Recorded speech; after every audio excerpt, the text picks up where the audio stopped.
हमारे वरिष्ठ नेता सब सदन में बैठे हम लोग सुन रहे हैं।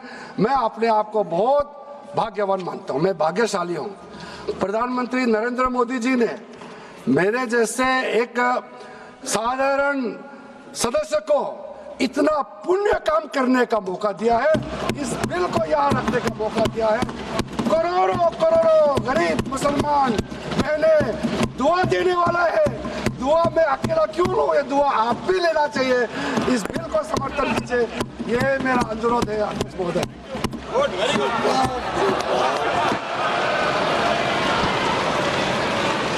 श्री गौरव गोगोई।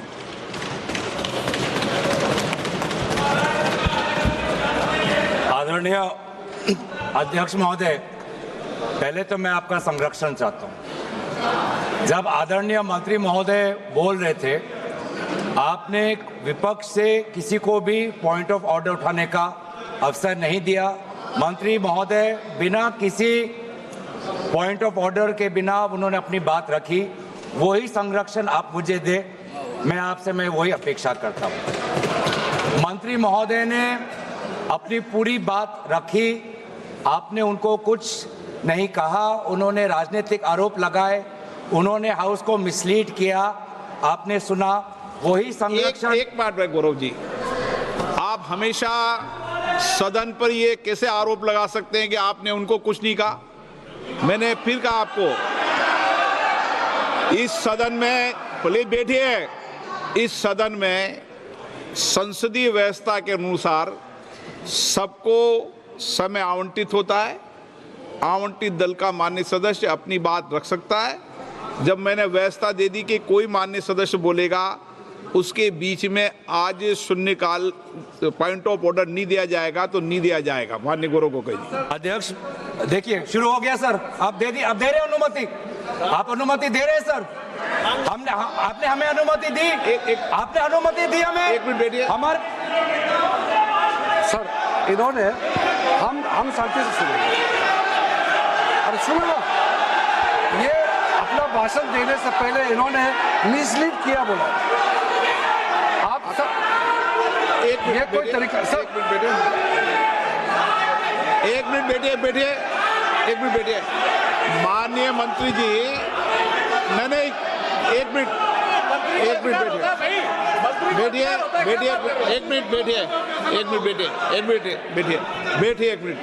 ठीक है, बैठिए। एक मिनट बैठिए। मैंने माननीय मंत्री जी को आपके भाषण के टोकने के लिए अलाउ नहीं किया है। वह आपने तो भाषण शुरू नहीं किया था। नहीं शुरू करने वाले थे, वह दूसरे विषय पर अपनी बात करना चाहते। आपके भाषण को नहीं काट रहे आप। नहीं आपके भाषण को, वो तो अपनी बात कोई दूसरे विषय पर रखना चाहते हैं। मेरा सर इतना कहना है कि हम लोग शांति से बैठ के सुनेंगे। चर्चा का पूरा टाइम तय हो चुके हैं, हम लोग नोट करेंगे, सबका बात सुनेंगे। मेरा सिर्फ इतना ही अनुरोध है कि जैसे कि माननीय सदस्य कहेंगे कि मैंने मिसलीड किया, तो कौन सा पॉइंट मिसलीड किया वो बता दें। ऐसे आप आरोप ना लगाए, मेरा यही कहना है। आप तर्क बताइए कहाँ मिसलीड हुआ पॉइंट। अध्यक्ष महोदय, जो इन्होंने 2013 यूपीए गवर्नमेंट के संदर्भ में कहा, पूरा का पूरा मिसलीडिंग है, झूठ है। और हम डिमांड करते हैं कि वो ऑथेंटिकेट करें, इसीलिए बार बार इन्होंने आरोप लगाए, बार बार इन्होंने भ्रम फैलाया। आप इसीलिए हम भी अपनी बात रखेंगे, कृपया आप भी सुनने का धैर्य रखिए। अध्यक्ष महोदय, मेरा भी सौभाग्य है कि पिछले सदन में मैं अयोध्या राम मंदिर पर अपने पार्टी का मैंने अपना व्यू, अपने पक्ष रखा, और आज वक्फ संशोधन 2025 पर अपनी दल का और विपक्ष की तरफ से अपना पक्ष रखा। और अयोध्या राम मंदिर में भी और आज के वक्फ के संशोधन में भी मेरा एक ही मार्गदर्शक है, वो है भारत का संविधान।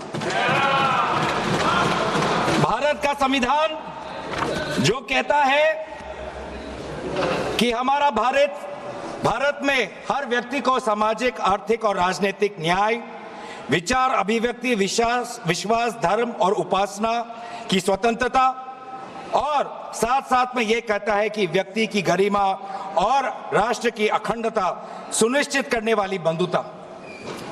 ये बिल आज इस संविधान के इस जो मूल जो ढांचा है उस पर आक्रमण है, और इनकी जो पूरा जो भाषण था वो हमारे संविधान के इस मौलिक अधिकार पर, हमारे संघीय ढांचे पर एक आक्रमण था। आज इस सरकार का इस बिल के द्वारा 4 इनके मूल उद्देश्य। पहला मूल उद्देश्य है कि संविधान को कमजोर करना, to dilute the constitution.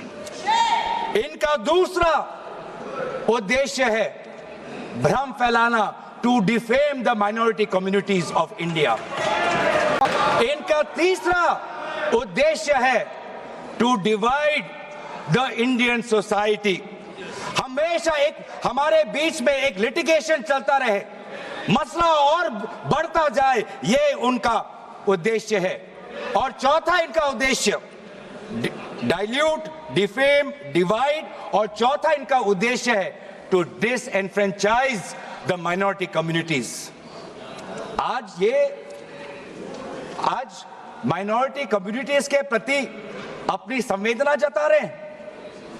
Sir, कुछ हफ्ते पहले देश में विभिन्न जगहों में लोगों ने ईद की शुभकामनाएं एक दूसरे को दी, और क्या आपको पता है कहां इनकी डबल इंजन की सरकार ने लोगों को रास्ते पे ईद का नमाज भी पढ़ने नहीं दिया। और ये बात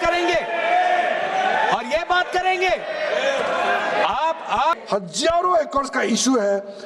फिर सर, हरियाणा में जतलाना विलेज, यमुनानगर में सिख गुरुद्वारा का जो जमीन है, कभी वहां मस्जिद भी नहीं था, कभी वहां मुस्लिम का सेटलमेंट का भी रिकॉर्ड नहीं था, उसको भी वक्फ डिक्लेयर कर दिया था। उसी प्रकार से केरला का मुनम्बम का जो इशू है वो तो अभी सब जान ही रहा है कि 600 क्रिश्चियन फैमिलीज का जो जमीन को वक्फ बोर्ड ने वक्फ डिक्लेयर कर दिया है, चर्च का भी कर दिया, और आगे जाने का रास्ता भी बंद कर दिया था। अगर हम ये बिल पारित कर दिया, उसका अपना जमीन वापस मिल जाएंगे गरीबों का, किसानों का। ऐसे चीजों में आप लोग भी समर्थन करना चाहिए। मैं तो मानता हूं कि अभी भी देर नहीं हुआ, अभी भी आप जिद पे राजनीतिकरण करके आप अड़े रहे, आप मुश्किल में फंसने वाले हैं। विशेष करके हमारे कांग्रेस वालों को मैं कहना चाहता हूं, और बाकी हमारे साथी दल है, कांग्रेस के झांसे में ना आए, आपको भी डुबा देंगे ये लोग। इस बिल को विरोध करके बहुत बड़ा नुकसान होने वाला है। आप ध्यान से सुनिए अध्यक्ष महोदय। इसलिए अंत में सर, क्योंकि मैंने कहा है कि मैं आखिरी में जवाब दूंगा, तो हम लोग आगे भी इस पार्लियामेंट को भी वक्त डिक्लेयर ना कर दे, हम लोग आराम से भविष्य के लिए और अच्छा काम करें।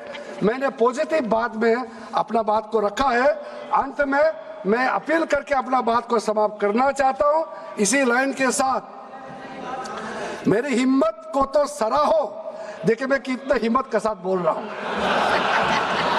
मेरे हिम्मत को तो सराहो, मेरे हमराही बनो। मैंने एक शम्मा जलाई है हवाओं के खिलाफ। आप लोग जब इस बिल को समर्थन करेंगे, हमारे वरिष्ठ नेता सब सदन में बैठे हम लोग सुन रहे हैं, मैं अपने आप को बहुत भाग्यवान मानता हूं। मैं भाग्यशाली हूं। प्रधानमंत्री नरेंद्र मोदी जी ने मेरे जैसे एक साधारण सदस्य को इतना पुण्य काम करने का मौका दिया है, इस बिल को यहाँ रखने का मौका दिया है। करोड़ों करोड़ों गरीब मुसलमान बहने दुआ देने वाला है। दुआ में अकेला क्यों लूं, ये दुआ आप भी लेना चाहिए। इस बिल को समर्थन दीजिए, ये मेरा अनुरोध है अध्यक्ष महोदय।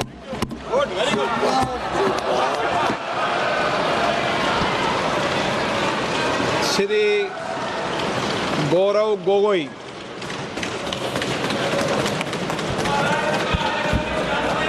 आदरणीय अध्यक्ष महोदय, पहले तो मैं आपका संरक्षण चाहता हूं। जब आदरणीय मंत्री महोदय बोल रहे थे आपने विपक्ष से किसी को भी पॉइंट ऑफ ऑर्डर उठाने का अवसर नहीं दिया। मंत्री महोदय बिना किसी पॉइंट ऑफ ऑर्डर के बिना उन्होंने अपनी बात रखी। वही संरक्षण आप मुझे दे, मैं वही अपेक्षा करता हूँ। मंत्री महोदय ने अपनी पूरी बात रखी, आपने उनको कुछ नहीं कहा। उन्होंने राजनीतिक आरोप लगाए, उन्होंने हाउस को मिसलीड किया, आपने सुना। वही संरक्षण एक बात है गौरव जी, आप हमेशा सदन पर ये कैसे आरोप लगा सकते हैं कि आपने उनको कुछ नहीं कहा? मैंने फिर कहा आपको, इस सदन में प्लीज बैठिए, इस सदन में संसदीय व्यवस्था